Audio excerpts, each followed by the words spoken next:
پرانے زمانے کی بات ہے کہ دریا نیل کے صحرا کے قریب ایک گاؤں آباد تھا۔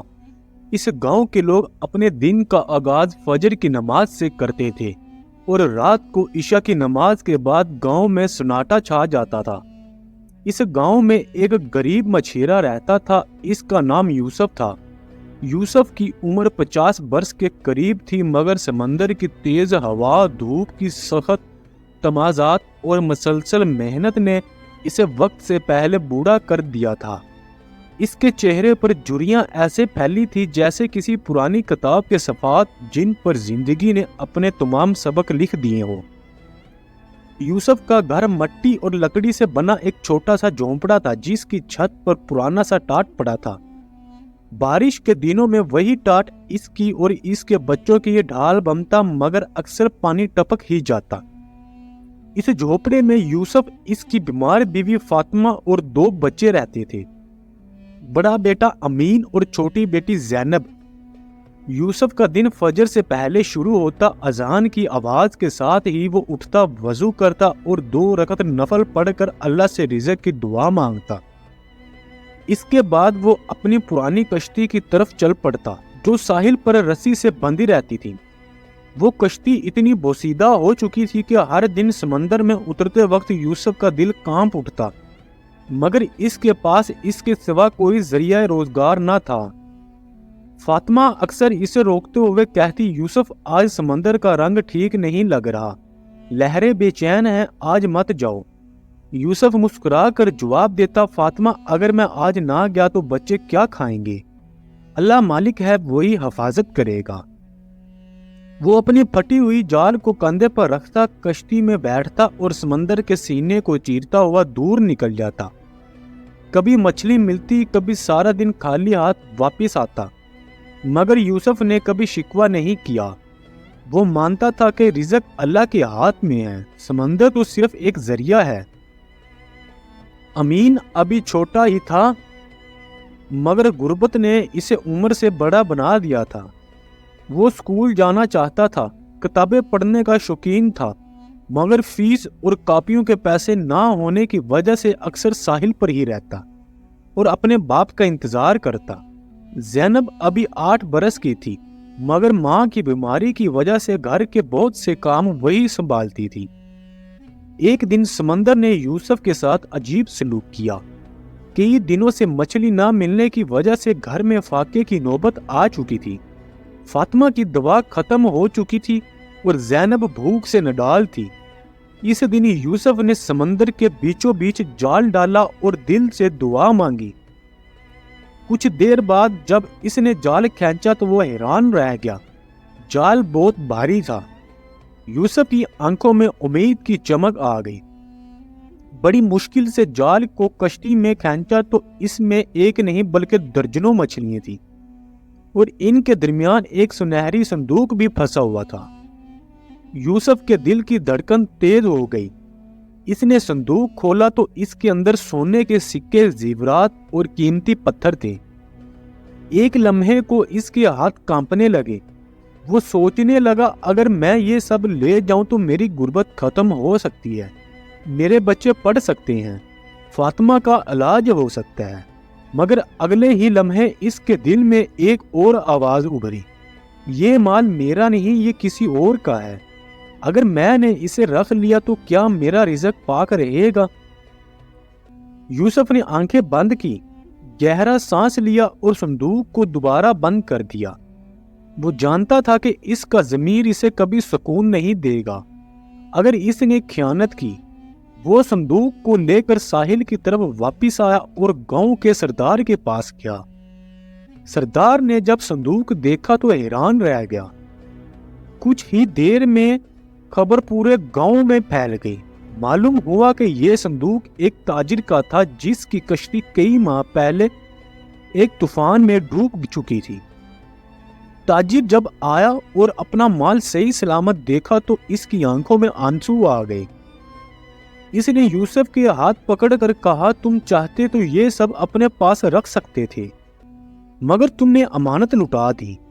اس نے یوسف کو انعام دینا چاہا، مگر یوسف نے کہا، میں نے جو کیا وہ میرا فرض تھا، میں انعام کا مستحق نہیں۔ تاجر نے زبردستی کچھ رقم اس کے ہاتھ میں رکھ دی اور کہا یہ انعام نہیں ہے، تمہاری ایمانداری کا حق ہے۔ اس دن کے بعد یوسف کی زندگی آہستہ آہستہ بدلنے لگی۔ اس نے کشتی مرمت کروائی، جال نیا لے لیا، امین کو اسکول میں داخل کرایا، فاطمہ کا علاج شروع ہوا۔ مگر سب سے بڑی تبدیلی یہ تھی کہ یوسف کا دل مطمئن ہو گیا تھا۔ امین پڑھ لکھ کر استاد بن گیا، زینب نے قرآن حفظ کیا۔ یوسف اب بھی سمندر جاتا، مگر اب لوگ اسے صرف غریب مچھیرا نہیں کہتے بلکہ ایمانداری کی مثال کہتے تھے۔ ایک دن امین نے اپنے باپ سے کہا، ابا اگر آپ اس دن وہ صندوق رکھ لیتے تو ہم بہت امیر ہوتے۔ یوسف مسکرایا اور بولا، بیٹا میں اس دن امیر نہیں بنا، مگر میں نے اپنی روح کو غریب ہونے سے بچا لیا۔ غربت انسان کو مجبور کر سکتی ہے، مگر ایمانداری انسان کو بلند کرتی ہے۔ جو رزق صبر اور دیانت سے ملے وہی اصل دولت ہے۔ یوسف کی زندگی میں آنے والی اس تبدیلی کے باوجود سمندر اب بھی اس کے لیے امتحان گاہ تھا۔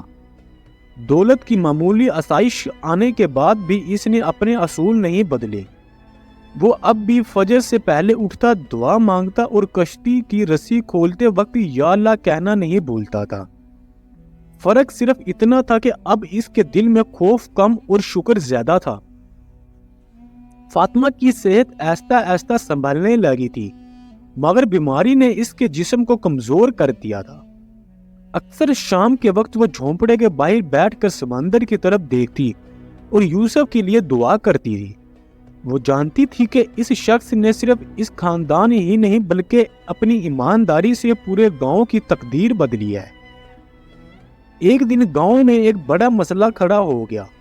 قریب کے شہر سے ایک طاقتور تاجر آیا جو ساحل کے ساتھ ساتھ ایک بڑا مچھلی فارم بنانا چاہتا تھا۔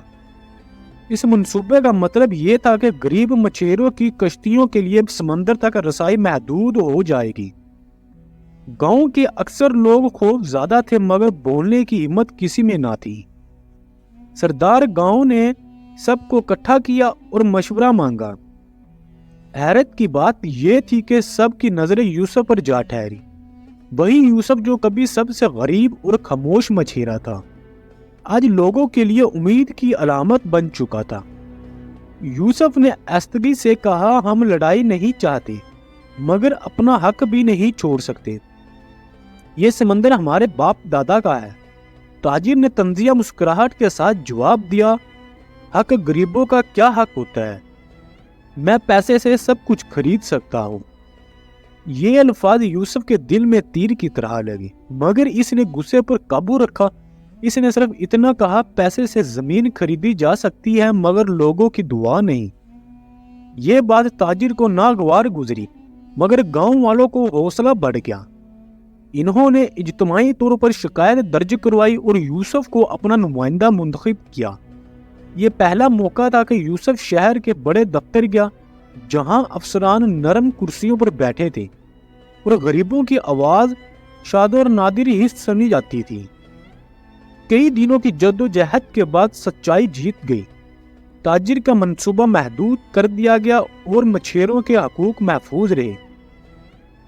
اس دن یوسف کو احساس ہوا کہ ایمانداری صرف ذاتی زندگی ہی نہیں، اجتماعی زندگی کو بھی بدل سکتی ہے۔